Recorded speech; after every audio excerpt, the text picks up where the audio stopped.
Hello, hello. It is Colette Shumpert, transitional life coach for mothers who have lost their children and are trying to find life afterwards. Hello, Periscope. It is Colette Shumpert, transitional life coach for mothers who have lost their children and are trying to find life afterwards. Hi, Sade. I'm glad you could join today.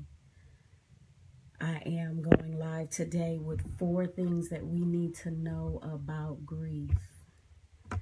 4 things that we need to know about grief. And again, I'll introduce myself. My name is Colette Shumpert. I am transitional life coach for mothers who have lost their children and are trying to find life afterwards. I am live today on Periscope and on Facebook. I tried this last week and I failed. I just want to make sure that you all are able to hear me. If you could give me some hearts or put in the comments that you can hear me clearly, that I am not low. I would appreciate that because I want all of the viewers to be able to hear what is being said. Thank you for the hearts on Periscope. If there is anyone on Facebook, I would like for you to just give me some hearts, some comments to state that you hear me well. Okay, so we're going to get started. 4 things that you need to know about grief. You may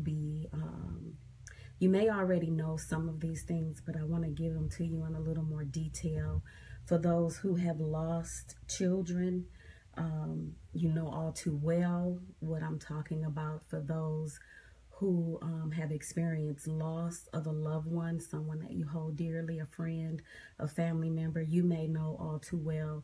But I think it's something that most of us like to avoid the conversation. So this month, every Thursday, I will be having a conversation with you at 12 noon Central Standard Time to talk about grief, to talk about the things that most people would like to avoid, even though they have dealt with or are dealing with or will deal with this in the future.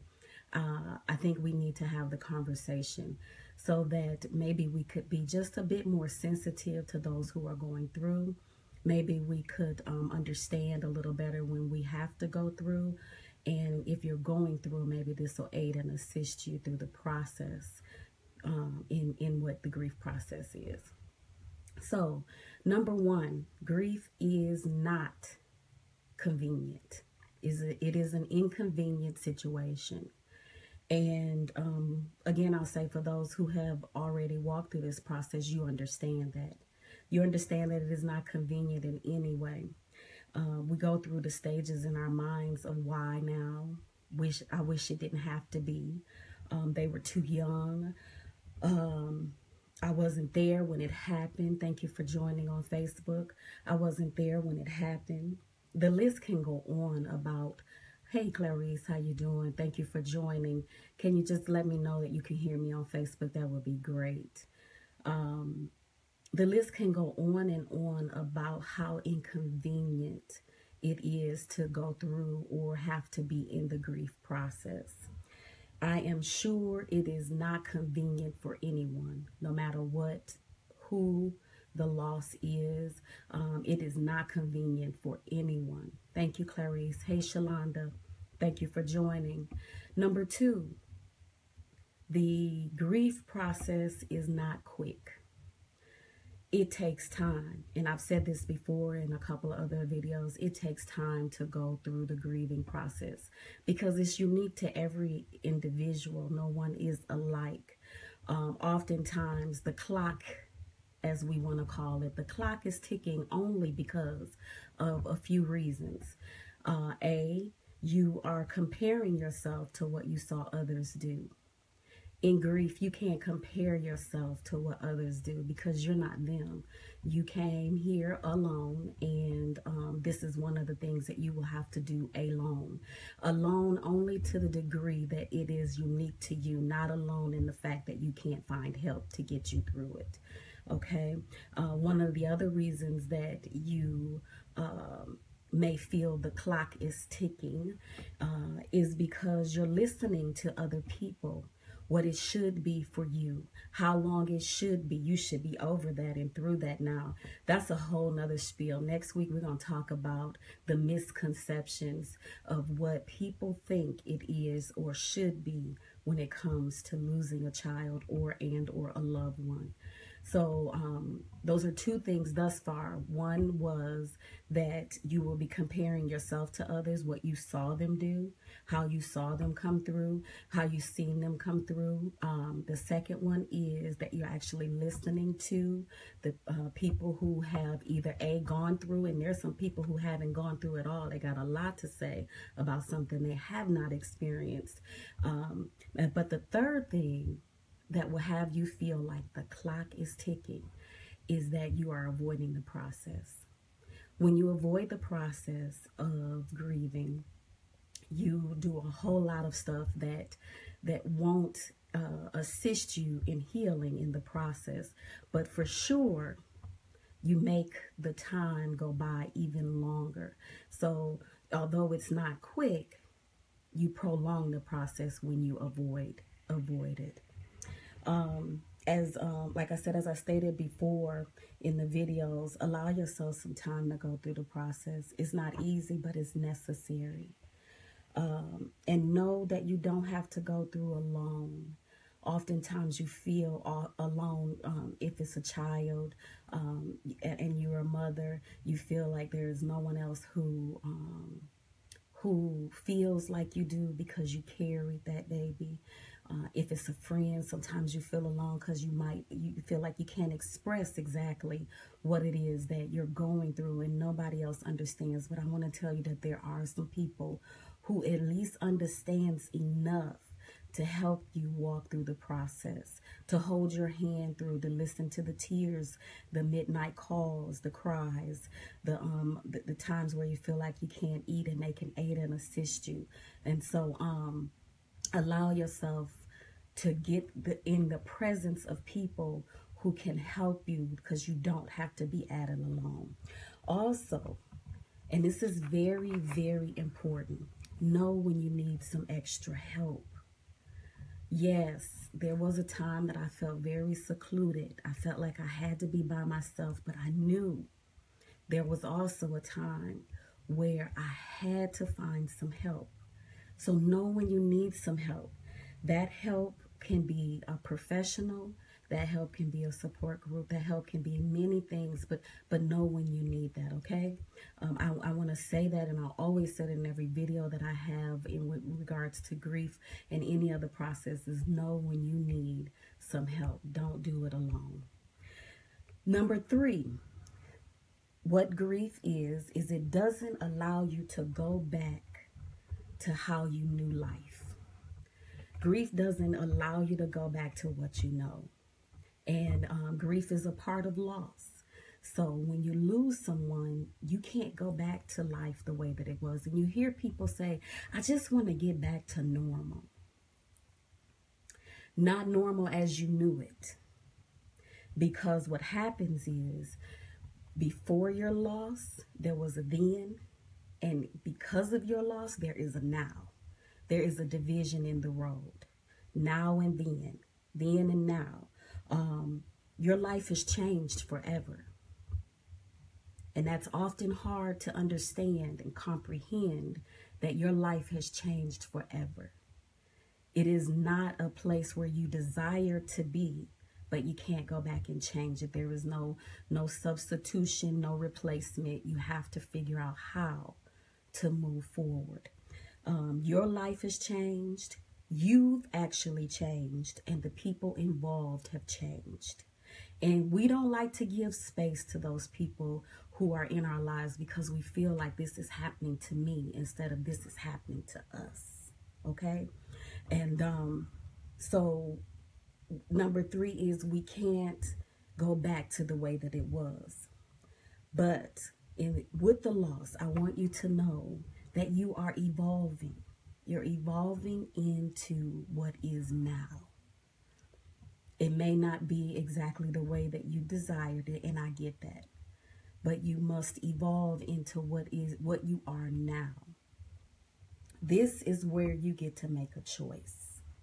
This is where you get to make some real choices about your life going forward. After a loss in the grief process, you got to make some choices, or you should make some, that are beneficial to you and your future, despite the loss, the pain, the discouragement, and all of those things that come with it. I get it. I'm that girl. I'm that lady. I'm that mother. Man, I'm that sister. I'm that friend. And I say that because I've experienced the loss as a mother. I've experienced the loss as a sister. And I've experienced the loss as a friend, a cousin. And so at the end of the day, you have to make some choices. And they are not always that easy, but you have to make some, which leads us to number 4. Number 4 is, how can I, or do I, go on? Now, this question is an amazing question because it's felt from the heart. When you get down to this question, you have almost nothing left. At least that's how you feel. How can I, or do I, go on after a loss in the grief process? And actually, I want to be just very frank and make this statement. I had a lady yesterday inbox me, and this was her question. And I felt it from my soul. I felt it from my soul because I understood exactly what she meant. How can I go on? How can I? Can you please help me, is what she said. And I'm going to give you bullet points of my reply. And the reason that I'm going to give them to you is because that young lady suffered the loss of a child and is trying to find out, how can I live afterwards? Is that possible? First, I want to tell you it's very well possible because I am a survivor. I have survived the loss of a child, of a brother, of a friend, of a cousin. So I want to tell you that you can survive. You can find life afterwards, but it's going to take a few things. So my reply to her was, first of all, this is a question that most mothers ask themselves. They ask others, how do I go on? How can I put one foot in front of the other? How do I get up in the morning? How do I make it from here to there? How do I go back to work? How do I continue to deal with my children that are still living? How do I continue to have relationships and friendships? How do I continue on? How do I cook? How do I clean? How do I even think again? Those are things that are being asked by mothers who lost their children and those who have lost loved ones. How exactly do I go on? So I told her, I said, that question is asked by many, but I think that there is no simple answer to that question. There's not one just straight way. There's not one plan. There's not one prescription. It is not a blueprint to how you get better. But what does happen is that there are, in those various situations, you have to figure out what the remedy is, what works for you. And so sometimes that may be counseling, that may be therapy, that may be mixed with the fact that you have to have a strong desire to go on. If you don't have a strong desire to go on, you will feel left out. You will feel alone. Your desire has to be so strong that I gotta find life after this.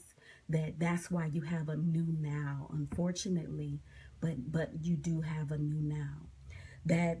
Some of those variances might be that you might have to lean on family. You might have to find a new group of friends. You may have to find a support group, other people who are exactly like you, may have lost the same particular person, like mothers who have lost their children. I can relate to them. They can relate to me in many facets because we share the same loss. And it is not one that we would wish on anyone, but we are in the same community together. I was reading a book, and they called it everyone who hadn't lost a child in this book, they called them civilians, because we were already in an army of our own. And it's not one that we want to invite people to, but unfortunately that's where we are. So understand that there is no quick answer to how I go on. There is a plan that has to be worked. This works. Oh no, that doesn't work. Maybe there's journaling. Maybe there are coaching sessions, online sessions, groups, individual sessions. Whatever it is that you need to go on, you have to try to figure that out. And yes, grief is different every day. Thank you for joining, Lisa. Every single day. There are some days that you find yourself that you're able to just move through the day and you didn't cry. There may be weeks, months, and years, and then all of a sudden you heard a song, you passed by a specific area, there was something that reminded you, you saw the back of a kid's head that looked exactly like your son. I saw that the other day, and for one split moment, you have that thought, oh, is that Michael?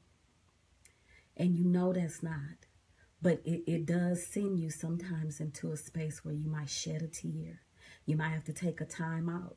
You might need a trip.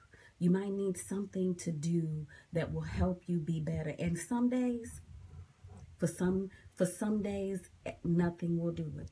You just got to go through the day. But you got to have the desire that I'm going to keep living despite my loss. And maybe you turn that loss into something much like what I've been able to do. God has really blessed me to be able to help women through the process of losing a child. Has it been easy? No. I think as I replied to the young lady on yesterday in the inbox, and I told her, I said, hey, it's not necessarily an easy process, but it can be done. It definitely can be done. I don't know where some of the people are who are viewing, where you are in your faith, but I leaned heavily on God. I had no choice. Our relationship strengthened. Either it can drive you to or from, and I understand both aspects of that. And believe me, there was a time, and I was talking to a friend the other day, that I was angry with God. But he has room for that. And the nice thing about him, he can take that. He can take that. We may not understand that, but he can definitely deal with that. I want to encourage you today that you can survive grief, the process. And Lisa, I understand the crying every day.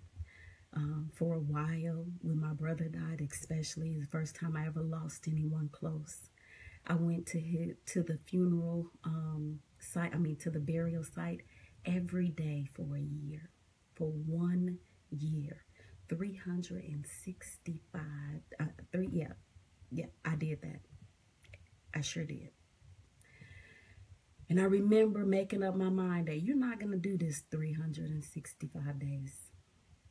You're going to do this once a week. So for the next year, I went once a week. And when that year was over, I made the decision I was going once a month.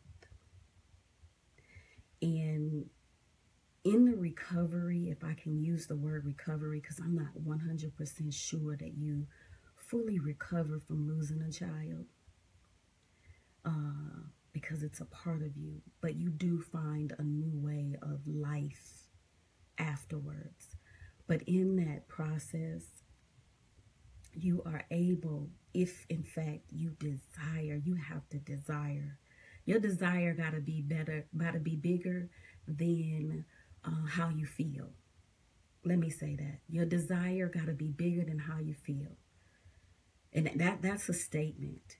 Your desire has to be bigger than how you feel.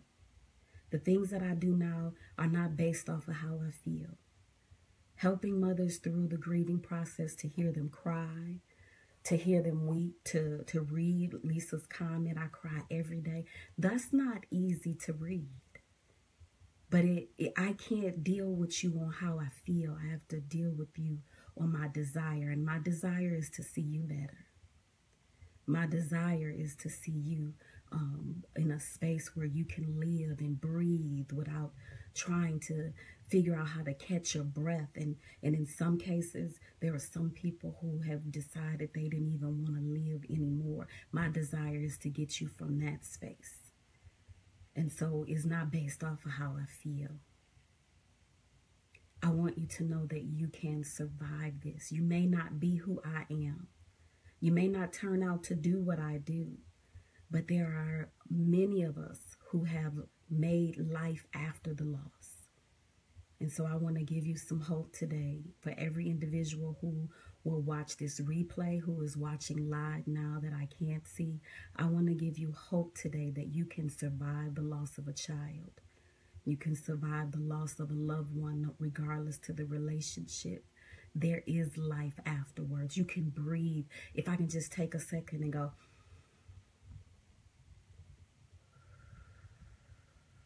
you can breathe again. It takes some work, some determination, some desire. As hard as you loved and lost, it doesn't mean you can't love again and continue to live. It doesn't mean that. And so what I'd like for you to do is share this video. Share this video with people that you know who need it, who may just need some encouragement today. Share the video with those that you know have lost someone, and especially those who have lost children. Share this video so that someone can have hope. You never know who on your page hasn't shared the hurt and the pain from years ago, Periscope on Facebook, and you can tweet it out if you want, and also Instagram it. You never know who may not have healed, who may be still grieving what you thought they were moved past. Please share it. I encourage you to do that. And follow me at Colette the Coach on Facebook, Periscope, Instagram, and Twitter. Colette, ColetteDacoach. Follow me on all of those handles, and I'll be back here next Thursday at 12 noon Central Standard Time, and we will finish, have another conversation. I think we have 2 more in the month of October in regards to grief. There is also a group, a closed group that I am starting. I will start advertising it this weekend, and it will start the first weekend in November, and it's called Let's Take the Journey. And Let's Take the Journey is for mothers who have lost their children and are trying to find life afterwards, where we will share stories, where we will develop plans to help us walk through the journey, so that people realize, women realize they're not alone. They don't have to do it alone, and we can do that together. We can become a community and maybe develop some lifelong friendships, some people to lean on and some to lean on us, love on one another, and create an environment where we can feel safe through the process of grieving and of finding life afterwards. So I thank you for joining me this afternoon, and I appreciate all of the hearts, the love, the comments, and we'll see you again next week, Thursday at 12 noon Central Standard Time. Everyone have a wonderful day.